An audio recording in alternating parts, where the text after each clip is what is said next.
guys, welcome back to my channel. I am super excited about today's video. If you guys read the title, you know exactly what we're talking about. I tried intermittent fasting. Well, I have been trying intermittent fasting, and I'm here to talk to you guys about the results and show you guys kind of what I eat in a day while intermittent fasting, so you guys can get some more meal inspo and some recipes. Now, before we get started, you're probably thinking, what is intermittent fasting? I know it's been like a buzzword everywhere in the fitness and health community, and for me, I'm someone at first who was like, oh, I would never try this. I thought it was a diet trend, a fad, but honestly, it is none of those things. You guys know I would never recommend a fad to you guys. Simply put, intermittent fasting is just a time window in which you can eat. So it's a style of eating. Now, honestly, I have been kind of loosely intermittent fasting, I guess, for the entirety of my weight loss journey in 2021. I wasn't strictly doing like a timed fast, but I would start eating my meals later throughout the day and stop eating by a certain time. And I noticed that worked really, really well for me. Now, the reason why intermittent fasting is so good is because usually if you're not fasting, if you just allow yourself to eat whenever throughout the day, whenever you're hungry, as a normal person would, your body is constantly relying on the food you eat to give your body that energy to keep it running. So basically, your food is your body's energy source. Now, with intermittent fasting, obviously, if you're fasting for a period of the day, your body can't rely on food as the sole energy source. And what it starts doing is starts attacking glucose and fat cells and using that as energy. So it's amazing for fat loss. So I want you guys to start thinking of intermittent fasting as more of a lifestyle change and a habit. It's simply a way of eating. It's not a diet. Let's nix that from our head, because I was very misinformed and I have loved the results since trying it. Some of the pros are you have better digestion because your body has ample time to digest the food that you are eating. And also, it's really, really good. One of my favorite things is it really has reduced my bloating. I'm someone that suffers from bloat a lot, especially in the morning. I could wake up and still be bloated. And for me, one of the big things that I've noticed is that my bloating is dramatically reduced. I wake up with a pretty flat stomach. My stomach doesn't get super bloated throughout the day. Also, intermittent fasting has scientifically been linked to improved brain function as well. I'm not sure I can speak to that, but I mean, hello, I'll take it. So the most typical intermittent fasting time period is that you fast for 16 hours and you allow yourself an 8-hour window to eat your 3 meals or your snacks or whatever it is you're going to be eating in that 8-hour time period. Now, obviously, you're not going to just go balls to the walls and be eating crazy. I keep my eating pretty much the same as it always would be. So I fast from 8 p.m. in the evening to 12 noon the next day, so I can start eating at 12 noon. Honestly, I was really nervous when I thought I was actually going to take this seriously and start doing a 16-hour fast. I thought I would be hungry. I think it was all mental because I realized that I'm not hungry. I probably don't snack as much, and I just love the results. Now, it can be a little bit hard to stay on track, but something that I found that I have been loving to keep me on track and kind of keep me motivated and see where I'm at is the Do Fasting app. It is so good, you guys. So not only can you just press start every day when you're going to begin fasting, so when you open the app and go to your fasting window, you'll know exactly how much time you have left to be eating, and you'll know when to start your fast. If you're a beginner, they have so many different fasting plans you can do. I'm doing the 16-hour fast to enter the fat burning stage, but you can also do a 12-hour fast if you're really new to intermittent fasting. So that's kind of something to kind of dip your feet in, see if you like it, see if you can do it, and then you can upgrade to the 14-hour, and then you can upgrade to the 16, and there's even an 18-hour fast for those of you who are extremely intense. I'm not that intense. So when you guys download the app, what you guys do is you put in all your stats. You can put in your current weight and your desired weight if you are trying to lose weight like I am, and it's going to spit back the fast that's best for you. I also love this app because if you're not really sure what to cook or you need recipe inspo, I know I can only give so much. This app has a ton of different recipes on it. Everything from like Mexican Buddha bowls to chickpea salads, to berry smoothies, to tortilla wraps, vegetarian, vegan, you name it, which is great if you're stuck and you're not really sure what to cook. I also love that everything is pretty low in calories. Nothing exceeds the amount of calories that I personally like to eat. And you can take it even a step further and use their workouts. You can set your workout level to beginner, intermediate, advanced, or expert, and it's going to provide you a workout plan along with your fasting and along with your meal plans if you guys want to use that.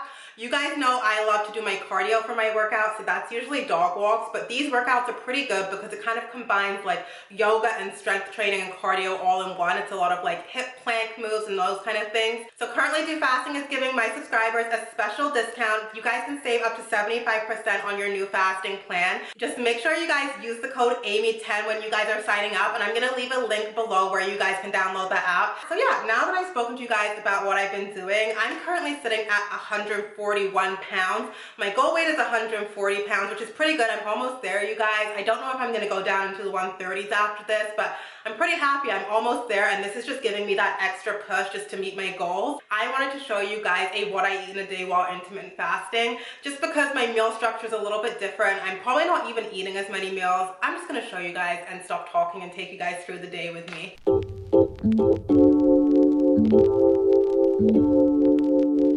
So guys, it's currently 12:30. I'm getting ready to break my fast. Sometimes I like to push it a little bit if I'm not super hungry and dying, and start my eating period at 12:30 because it gives me a little bit longer to eat into the evening. And if Justin, my husband, and I are gonna like watch a movie or a show or hang out, we tend to like to have a little snack, maybe some popcorn, and so that way I can still fit it in and still be social. So it's all about making intermittent fasting and the way you're eating work for you and your lifestyle. If you want to start eating earlier and that works better for you and your lifestyle, by all means, go ahead. I'm going to be making a breakfast sandwich. I tend to have a slightly heavier breakfast to break my fast just because I've been fasting for 16 hours.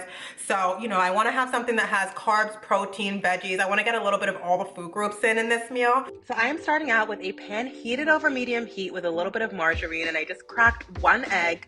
My egg got a little bit messed up. I'm going to be frying my egg, but I did salvage it, as you guys will see. And then I just toasted 2 slices of bread. I'm using about a tablespoon of mayonnaise. I just find mayonnaise works really well in this sandwich. I use the avocado oil one.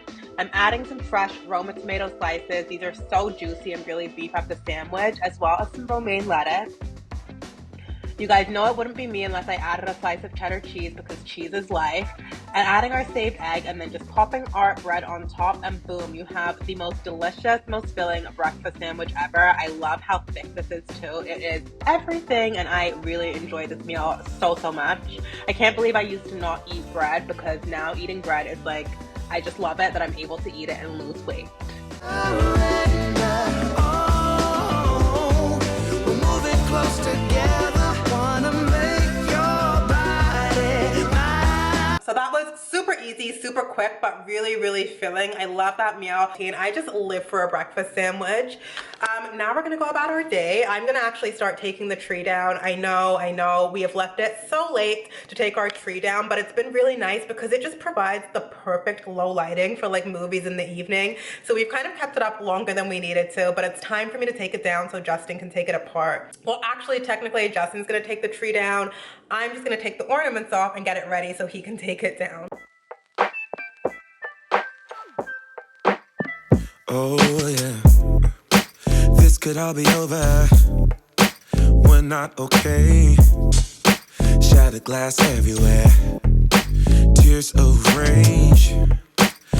So guys, just checking in with you. It's been a few hours. I've taken the tree down. I've been doing some work. Usually now it's 2:30 p.m. That's usually when you guys know I would have my lunch. If I have my breakfast at 11, I would generally be pretty hungry for lunch starting around 2:33. So that's one thing I've noticed with intermittent fasting. If I have a slightly bigger breakfast, I end up forgoing lunch and more just having maybe a snack before dinner. It's not something I plan to do because I definitely thought I would always be having 3 meals, but I'm a big believer of only eating when I'm hungry. I still get in my calories, don't get me wrong, so I'm not creating an extreme calorie deficit, but I'm not eating just for the sake of eating because, okay, it's 2:30, I should have lunch now if I'm gonna have dinner at this time. So we're gonna take Georgie for a walk.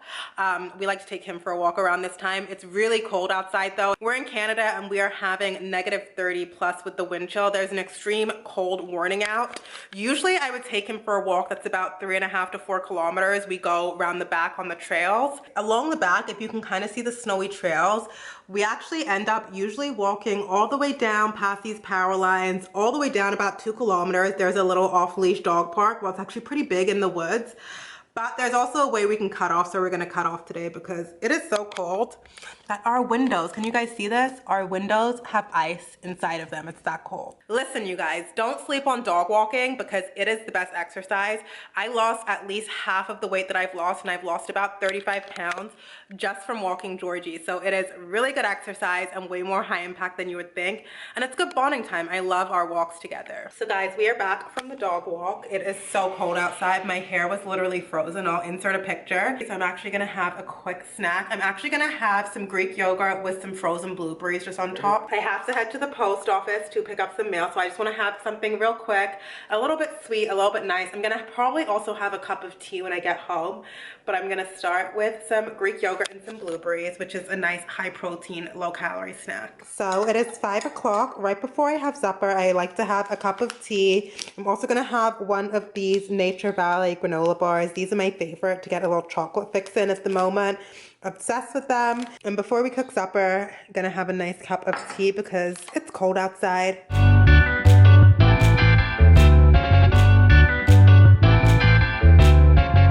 Yeah, it's a lot later in the day now, around about the time I like to cook supper. We usually eat anywhere from 6 to 6:30, I would say. Today I am making one of my favorite things. They're stuffed chicken pitas with air fry wedge fries. Oh my god, you guys. We got an air fryer for our wedding and it has been one of the best things. We love it so much. So I'm going to be showing you guys how I make my wedges in there. And then this really seasoned chicken on a garlic naan. Totally delicious, low in calorie, but really filling again. So I am starting out, as I always do, by mincing our garlic. I believe I'm using 10 to 12 cloves, but please use however much you guys want to use. Just set a little bit aside for your potatoes. The majority is going to be for your chicken, but as I always say, I'm garlic obsessed, so I use a lot. And then I just go ahead and mince up one shallot pretty finely, chop that up. You could use red onion if you don't have shallot. I'm also going to go ahead and take a lemon, and we're just cutting this into wedges.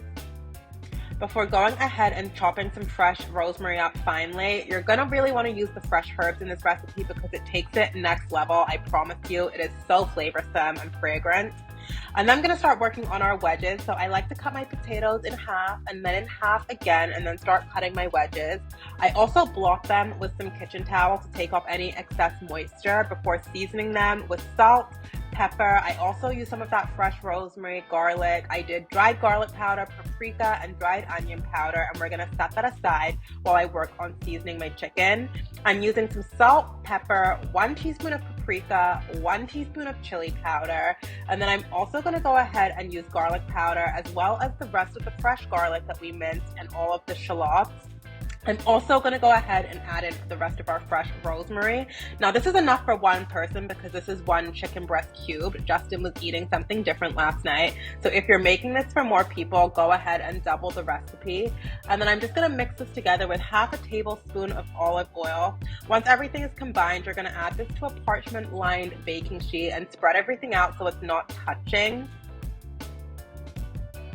Once you've got everything spread out, go ahead and add 2 lemon wedges, and we're gonna bake this in the oven at 425 degrees Fahrenheit. Start out by baking for 15 minutes, then you're gonna wanna stir it together and bake for another 5 to 15 minutes, depending on how done you like your chicken. And while that's going, I'm gonna preheat our air fryer to 400 degrees for 15 minutes for our potatoes. Once preheated, add in your mixed potatoes into the basket like this and just let those cook. You guys let the air fryer do its thing. And we're gonna make a feta honey garlic sauce. So I'm adding 4 cloves of garlic, some fresh feta cheese, fresh parsley, fresh chives. Wow, that is a mouthful. I'm also adding some fresh basil as well. Any herbs that you have can go in this. And I'm also adding the juice of half of a lemon. Go ahead and drizzle some honey. This is optional, but I like to add honey and red pepper flakes because this dish is very spicy sweet, and the complementary flavors really amp this up in the sauce. And then just blitz this together in the food processor until you get a little something like this, and you'll set your sauce aside for later. I'm gonna work on the filling for our sandwich. So here I'm just chopping up some romaine lettuce. I'm also chopping some Roma tomatoes up. These are just my favorite tomatoes, you guys. I'm Roma tomato obsessed. I also salvaged some of this overripe avocado because the creaminess of the avocado tastes really delicious with the sandwich. And I also cooked 1 piece of bacon and just chopped this up roughly as well because I like a little chopped bacon on my sandwich. We live a little around here now. Once your air fryer wedges are done, they'll look a little something like this. Perfect. It's time to start heating up our sandwich. So I'm taking these mini garlic naans. They're 90 calories a piece. I'm taking 1 and heating that up. And then I'm gonna start out by adding our feta sauce right into the naan bread. Ugh, guys, this sauce, do not sleep because this really amps up everything. And then I'm just assembling our sandwich with some tomatoes, some of that lettuce, and then taking the chicken shallot mixture that is now nicely cooked. It also is infused with those lemon wedges, so it has a little bit of tang. And then the extra chicken, because I don't like to do two naan breads, I'm just having on the side for extra protein, and I dress it the same way. I add our avocado and our bacon, and voila, you guys, this is the dinner. It is everything. It is so seasoned, and all the flavors marry together so nicely.